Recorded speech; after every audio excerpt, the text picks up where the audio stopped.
Greetings and welcome to the energy of Taurus. This is Ron from Tarot of the Twin Sun. Tarot of the Twin Sun is a functional division within the Order of the Twin Sun. Please take only what you will. This is primarily for entertainment. About 50% should be correct for the month of December 2022. Please take only what you will. Thank you for tuning in. The second house is open. The second house is a very interesting house in that it is a Venusian house. It encompasses beauty and wealth and the accumulation of the most immediate environment, okay? It has to do with sensuality, has to do with, as well as the most familiar things, the most sensuous things in our life. At the same time, it has to do with the familiar things, so the most immediate relationships, particularly family. The interesting thing is that a lot of what is inherited through the second house is also brought out to be shared with the infinite. That is through the 8th house. And the people you tend to bring in have this opportunity with you to do this sharing. It's a total fusion and alignment of chakra systems, wherein this type of fusion, it promises a great deal of commitment as well. There is no reservation. It's total, and it eclipses both souls that encounter this type of situation. So the essence of solar Taurians, for example, is to have that sun die in the 8th house, and in through that death of penetration, through the sort of fusion of those energies, it brings forward a type of release. Okay, it's as if there's a sublime connection, a sublime way of meeting these people, okay, that matter. You becoming possessed by them, and then also it being relished that you are possessed, as if you were an object of affection or an object of importance. Okay. And through this objectification, there is a science behind it that is extremely alchemical. And through this, some form of release, the death of oneself and then the emergence of the next self is brought forward through this axis. So that's a lot to be said. This reading is a number of readings that have to do with karma. The karma in December, essentially bringing forward a situation, an incident, and how you can deal with this incident. It will be shown in the cards, and then we'll go into the Great Mirror. So let's go ahead and get started. For the energy of Taurus, the second house, and Venus.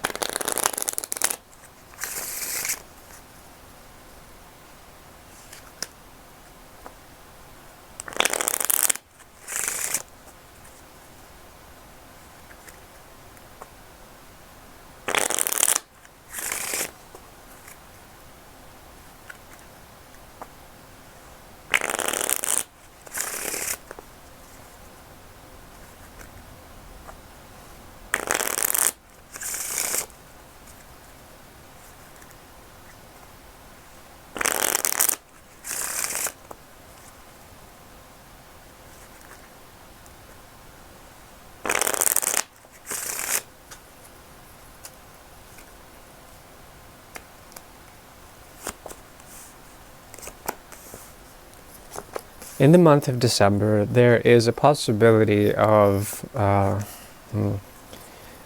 the end of a chapter.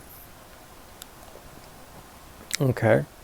This is a way of doing things, of being on a certain path where you're meeting people who share in the melancholy of what is going on in terms of the new earth, this idea of the new meta, whatever is coming on in terms of what's coming about in terms of relationships, okay, with others. There's an isolated quality with others. Even if you're in a relationship, there's an isolated quality within that one. And it feels like there is essentially a way to understand that this melancholy, it may be inauthentic, okay, meaning that the social expectations of your relationships with others, even of your relationship with yourself in terms of your own key manifestations, of your own wealth, your luxury.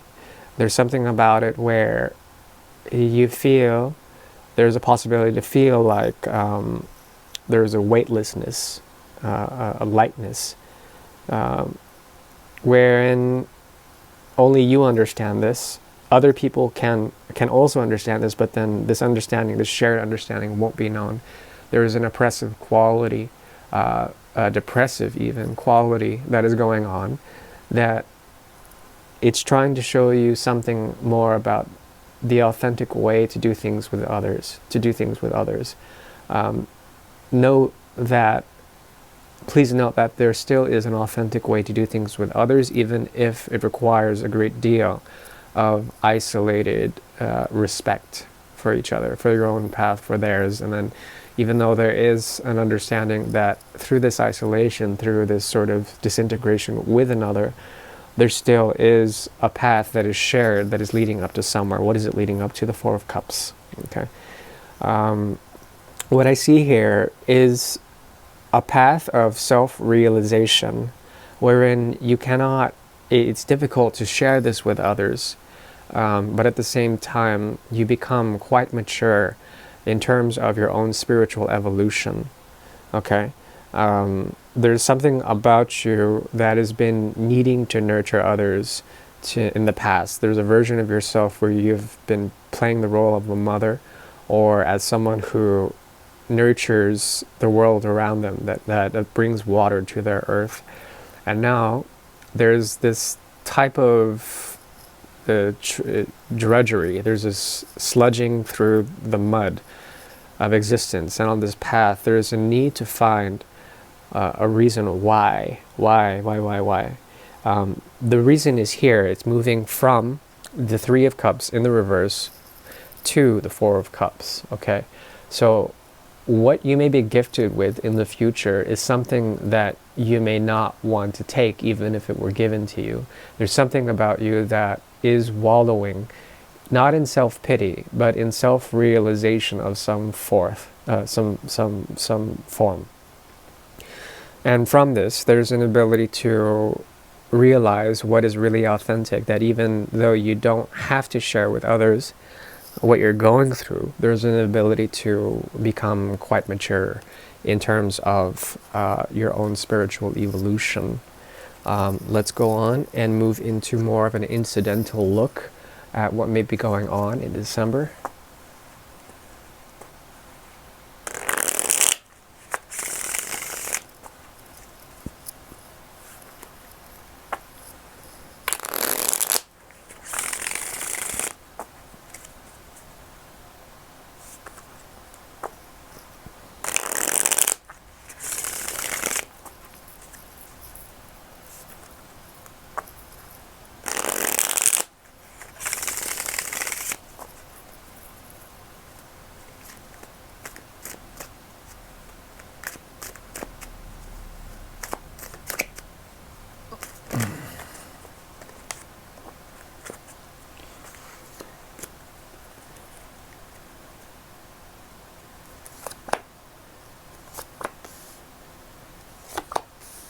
Okay, right. So the Four of Cups does show up. Actually, it's the Five of Cups. It would be the 5 in the upright, the 5 in the downright, in the reverse. Leading up to the 10 of Cups, we have the 2 of Rods here and the 2 of Pentacles. So you may find at this incident there is a need to separate, but you cannot. You will not. At the same time, that very act, it leads to it. There's an inevitability in it, wherein when you do so or don't do so, what eventuates is essentially a sense of union with it all. It's very esoteric, this part of the reading. But there's a choice that you've made, one over the other, and in the past what you've been doing essentially is trying to balance out those choices. Okay, And as you do so, it's like you're leaving a situation, you're leaving a number of situations, but you're trying to, but you cannot, you're stuck in that. And then as you are stuck in that, it happens anyways, this sort of collapse. And this points to what I would call unconditional forms of love and connection with others. It points to a humanitarian edge to you, wherein you won't leave those situations, but in by doing so, it happens anyways. It's very strange, very interesting. The idea here is to note that with all this Uranian energy in Taurus, combined with, I believe, is the nodal axis, either the north or the south node. I believe it's the north node. Don't quote me on that, but what I see with that in the sky essentially is a need to distinguish oneself, okay? In a very strange way, at the same time, there's a fixed energy to Taurus, a fixed energy to Venus that wants to reach at its exaltation point in Pisces, that wants to reach that wants to find some sort of communion with all those concerned. And by doing so, you cannot choose one or the other. You can't do that. But by doing so, you choose all. That's what I see in December. Confounding. Let's move on. So we're going to the Great Mirror. The Great Mirror is a look into the karmas that may exist between you and a significant other. The significant other can be a person, place, or a thing. It can be a lover. It can be a friend. It could be a position, or perhaps even yourself, a role of some sort.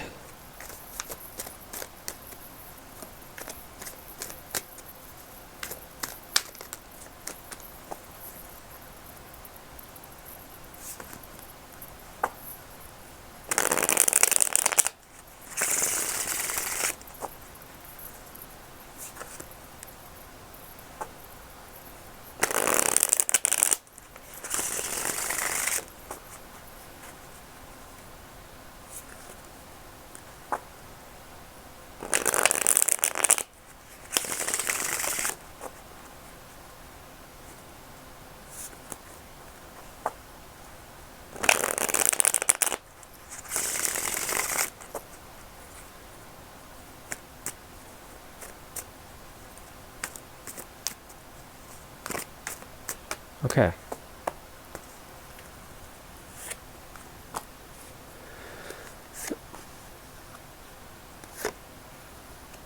Okay, this person sees you as someone who has come into consciousness with a sense of a calling, a sense of a drive or a directive. What you're being called in to do is strictly up to you. At the same time, this speaks about the death, the complete and utter death of all that is past.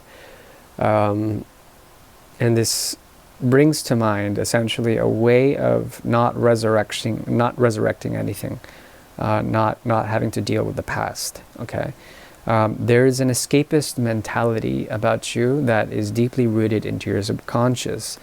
That, from this person's perspective, they see in you a romantic, but also someone who is in the quest for peace, trying to find prosperity, and that is what essentially is what you're trying to do, but at the same time you're doing it within your own choice, within your own gateway and your own sense of self, okay?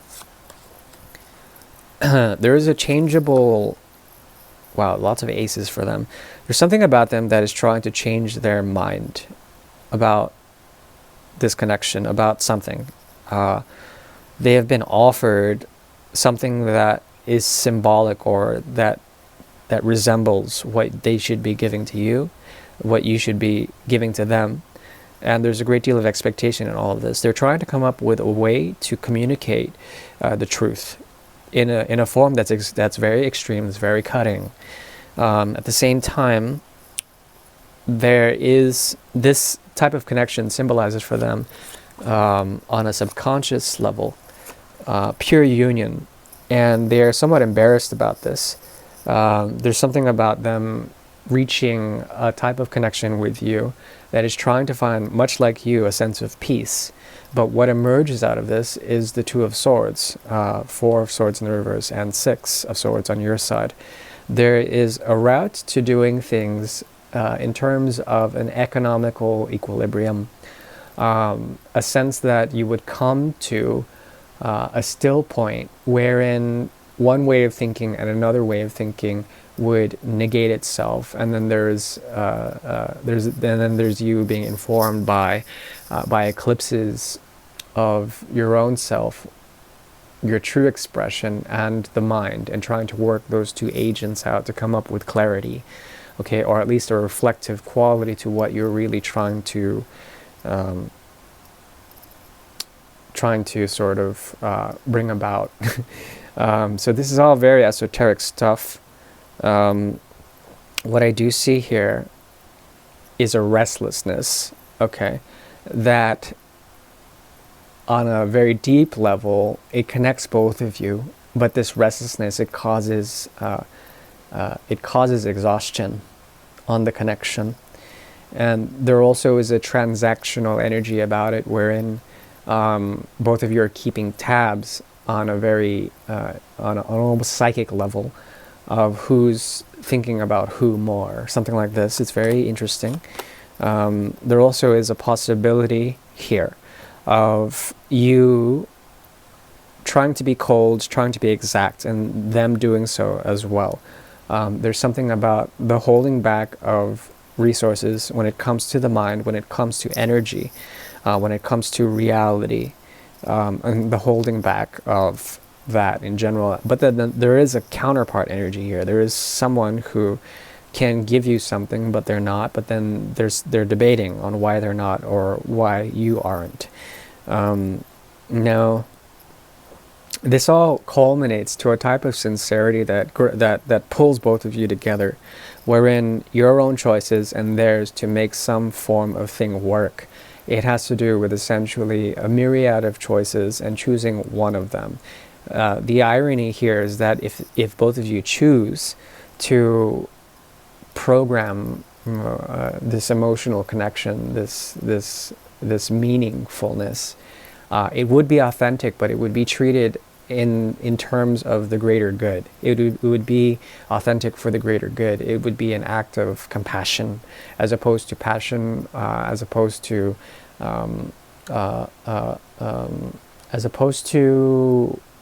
real gravity. I would say it's as if, and real gravity in terms of like you being energized enough to make the choice. It's as if like you're choosing out of a number of things, but they're all the same thing. Okay, that's the point I'm trying to make. There's a lot of Rahu energy, a lot of North Node energy, and the idea here is to not let anything artificial into your own reality. And they are doing the same thing. The idea here is to come up with a way to understand why things are hard to work out, why things may feel artificial in nature. At the same time, you're trying to reach a type of sincerity. But like I said, this type of connection, it's like choosing one out of many, but it's one out of many, and they're all the same thing. Okay, it's all the same sort of transaction. It's all like a business sort of value or an NFT. It's very interesting, this reading, but I can't go any deeper into it. The idea here is to realize that there is an act of prudence that is going on between both of you, wherein there is temptation. There also is a path, but then within this path, there are very strong activations of the lesser chakra system.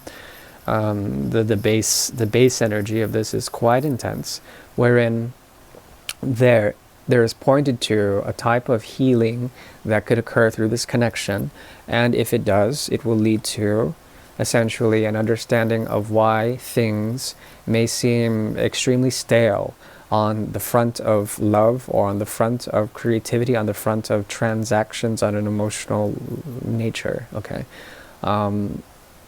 it's also to embrace essentially Aquarian or Piscean, an 11th or 12th house understanding of a type of connection like this, wherein the mystery of it all is enshrouded by the collective understanding that we all don't know much about love in general until we realize that there is an unconditional form that can be actually transcendental and good for all.